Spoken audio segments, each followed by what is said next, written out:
Beatrice tucked a stray strand of gray-streaked hair behind her ear, her hand steady as she carefully threaded a fine needle with silk floss. She was sitting at a small table near the window in the sunroom, the afternoon light warm on her face. The hum of the sewing machine from the next room, where her daughter Clara was working on a project, was a comforting, familiar sound. For years, Beatrice had carried a quiet weight in her heart.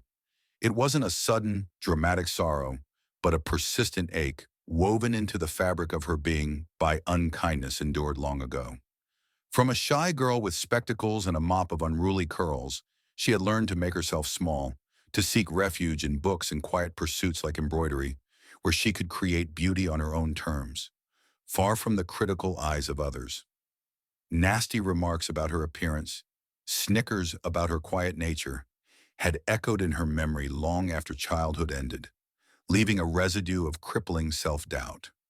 She was good at things, yes, meticulous, patient, with a sharp eye for detail, but she rarely felt enough. Even as an adult, this feeling followed her. A difficult boss early in her career, a relationship where she felt constantly judged and found wanting. These experiences had reinforced the old insecurities, making it hard to truly believe in her own worth, independent of others' opinions. She was in her late 60s now, a widow living a comfortable, quiet life. But the ghost of that shy, insecure girl still lingered, whispering doubts in her ear whenever she stepped outside her small, carefully constructed world. Recently encouraged by Clara, Beatrice had started attending a local craft group that met twice a week at the community center.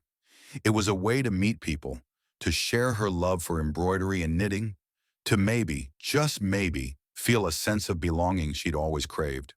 The center itself was a welcoming place, an old stone building with large windows, filled with the gentle clatter of activity and the murmur of voices.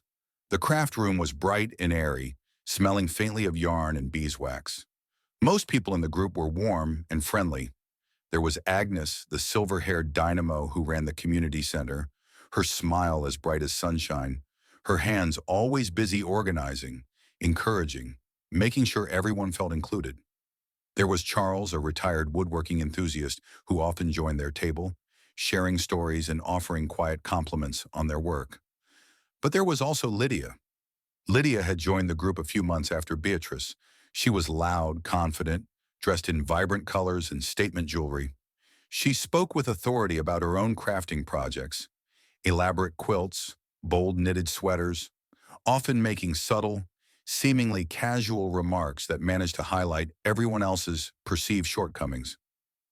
Beatrice had known Lydia briefly, years ago, through a mutual acquaintance, and Lydia clearly remembered the younger, more awkward Beatrice.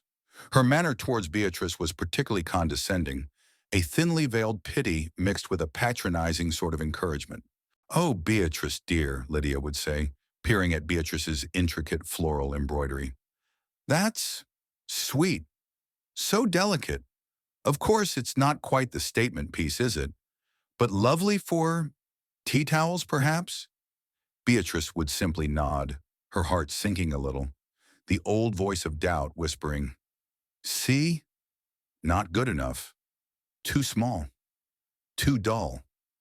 Lydia often boasted about entering local craft competitions and fairs, about the accolades she received, and she frequently recruited others to help with her ambitious projects, particularly when they involved tedious or difficult techniques she didn't enjoy.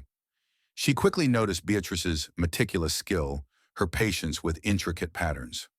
"Beatrice, you have such wonderfully precise stitches," Lydia exclaimed one afternoon, examining a piece Beatrice was working on. "Simply amazing. I'm working on a large, very complex design for the county fair next month. A real showstopper. It requires miles of tiny, perfect stitches. I wonder, would you mind awfully helping me with a section? Just the background fill? It would be a tremendous help, and you're so good at that sort of thing." It was a familiar request, coated in flattery, but heavy with expectation. Beatrice hesitated. Part of her longed to be helpful, to be needed. Part of her feared saying no, of drawing negative attention, of confirming Lydia's unspoken judgment of her. Agnes, bustling around the room, paused nearby, her kind eyes meeting Beatrice's over Lydia's head. There was a flicker of understanding, a silent message of support. Charles, working quietly on carving a small wooden bird, cleared his throat.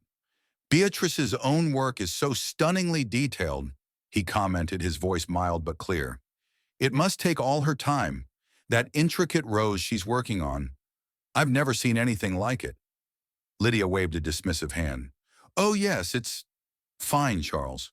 But a small rose on a hoop. This piece for the fair is going to be enormous. It will take first prize, I'm sure. And Beatrice, your stitches really are perfect for it. No one else here has your patience. Beatrice looked from Lydia's demanding face to Agnes's steady gaze, then to Charles's quiet, appreciative smile. For the first time, the old fear didn't feel quite so overwhelming.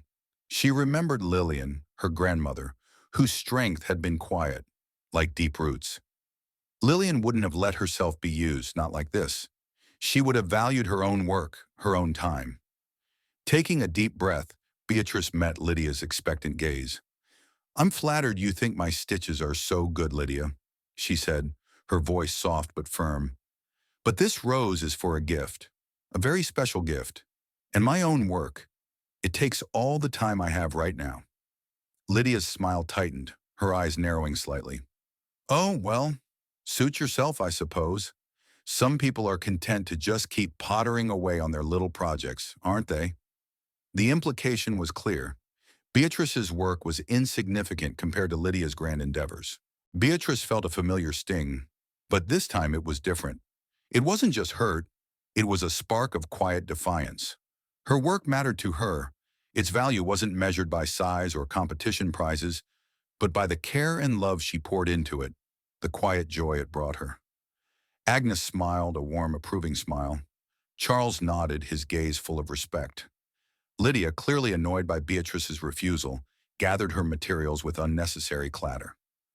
Honestly, she muttered, loud enough for several people to hear, some people just lack ambition and a sense of style, frankly, she added, glancing pointedly at Beatrice's beloved, slightly faded, but perfectly functional crafting bag, a patchwork creation she had made herself years ago.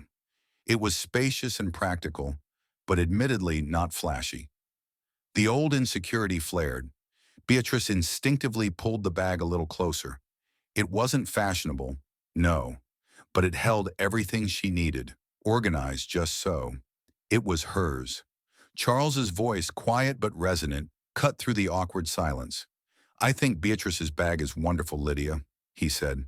So beautifully made. It looks like it has a story. He smiled at Beatrice. And her work has more style in one stitch than some people manage in a whole project. Lydia's face flushed, and she huffed away to another table, the air around her stiff with indignation. Beatrice looked at Charles, a lump forming in her throat. No one had ever defended her so simply, so genuinely against casual unkindness. His words, his quiet conviction, felt like a warm balm on old wounds. Thank you, Charles, she murmured, her voice thick with emotion. He just smiled, a gentle, understanding smile. You're welcome, Beatrice. Your work is lovely. Don't ever let anyone tell you otherwise. That afternoon, Beatrice didn't just stitch her rose. She stitched with a newfound sense of purpose. The stitches felt stronger, the colors brighter.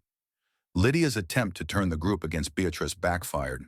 People had seen Lydia's demanding nature before, her thinly veiled critiques. Seeing her dismiss Beatrice's beautiful, careful work and hearing Charles's quiet defense shifted the atmosphere. Agnes subtly steered conversations towards Beatrice's techniques, asking her to share tips, highlighting the intricacy of her designs. Other members, who had perhaps been intimidated by Lydia, started seeking out Beatrice, asking for advice, sharing their own quiet projects. Charles continued to be a steady, supportive presence. They talked more, sharing stories about their lives, their losses, their quiet joys. He admired her resilience, the quiet strength beneath her shy exterior. She admired his gentle spirit, his unwavering kindness, the way he saw the good in everyone and everything. Their shared hours in the sunroom, surrounded by the gentle rhythm of their crafts, became a cherished ritual. Agnes, seeing Beatrice's confidence slowly bloom, approached her one day. Beatrice, dear, she said, her eyes twinkling, we're planning a small exhibit here at the center next month, just showcasing some of the lovely work done by our members. Would you consider displaying some of your pieces? Your embroidery is truly exquisite. People should see it. Beatrice's first instinct was to refuse. Display her work? For everyone to see? What if they judged it? Found it lacking? Echoed Lydia's words. But then she remembered Charles's smile, Agnes's encouragement, the quiet pride she felt when she finished a particularly challenging piece.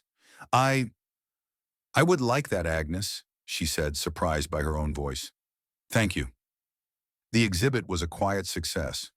Beatrice displayed several embroidered pieces, a delicate sprig of lavender on linen, a vibrant kingfisher perched on a branch, the intricate rose she had refused to stitch for Lydia's project. People admired her work, commenting on the flawless stitches, the subtle shading, the artistry. They didn't call it sweet or dull. They called it beautiful, stunning, breathtaking. Seeing her work appreciated, openly praised, felt like shedding a heavy cloak. The old insecurities didn't vanish entirely. Perhaps they never would, but their grip loosened. She saw her work and herself through new eyes. The eyes of Agnes, of Charles, of strangers who simply appreciated beauty for beauty's sake. And Charles. Charles stood by her display for a long time, his gaze lingering on the embroidered rose. When he turned to her, his eyes were full of warmth and something more, something that made Beatrice's heart flutter like a young girl's. It's even more beautiful up close, Beatrice, he said softly, just like I knew it would be. Their friendship deepened, gently, surely, into something more. It wasn't a dramatic romance, but a quiet, comfortable love, built on shared respect, mutual admiration, and the simple joy of being truly seen and cherished. Charles saw the strong, kind, talented woman Beatrice was, and loved her exactly for who she was. And Beatrice finally began to see that woman too, reflected in his loving eyes. Meanwhile, Lydia's pursuit of competitive crafting and grand projects continued, but her demanding nature and subtle unkindness alienated people. While Beatrice's work found quiet appreciation and built genuine connections, Lydia's flashy pieces, though technically impressive, lacked heart. She won some prizes, perhaps, but she didn't win people's respect or affection. One day, months later, Beatrice saw Lydia at a large regional craft fair, where Beatrice was now an invited vendor, selling small, exquisite embroidered pieces that were proving surprisingly popular. Lydia was at a nearby booth, her display elaborate but somewhat chaotic, her expression strained as she tried to attract customers. Their eyes met across the aisle. Lydia looked tired. The bright colors she wore seemed to mask an inner dissatisfaction. She saw Beatrice, sitting calmly behind her simple, elegant display, talking warmly with customers, her face alight with genuine happiness, her hand resting lightly on Charles's arm as he stood beside her, his gaze steady and loving. Beatrice's booth was busy, her quiet, beautiful work drawing people in, not with flash, but with soul. For a moment, the old insecurity flickered, a faint echo of Lydia's past judgments. But then it faded, weak and powerless. Beatrice smiled, a genuine open smile, directed at Lydia. It wasn't a smile of triumph or gloating, but one of quiet peace. She had nothing to prove anymore. Her worth wasn't in competition or external validation.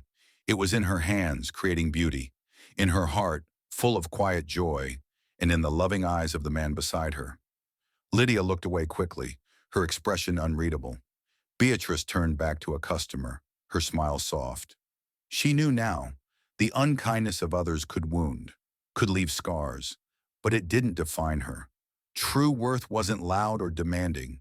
It was quiet, resilient, like a delicate thread woven with strength and grace. And sometimes it took meeting the wrong people, experiencing their dismissiveness, to truly appreciate the right ones. The ones who saw your light and helped you finally to see it too. Her life, once shadowed by doubt, was now blooming, vibrant and full, a testament to the quiet power of self-acceptance and genuine connection.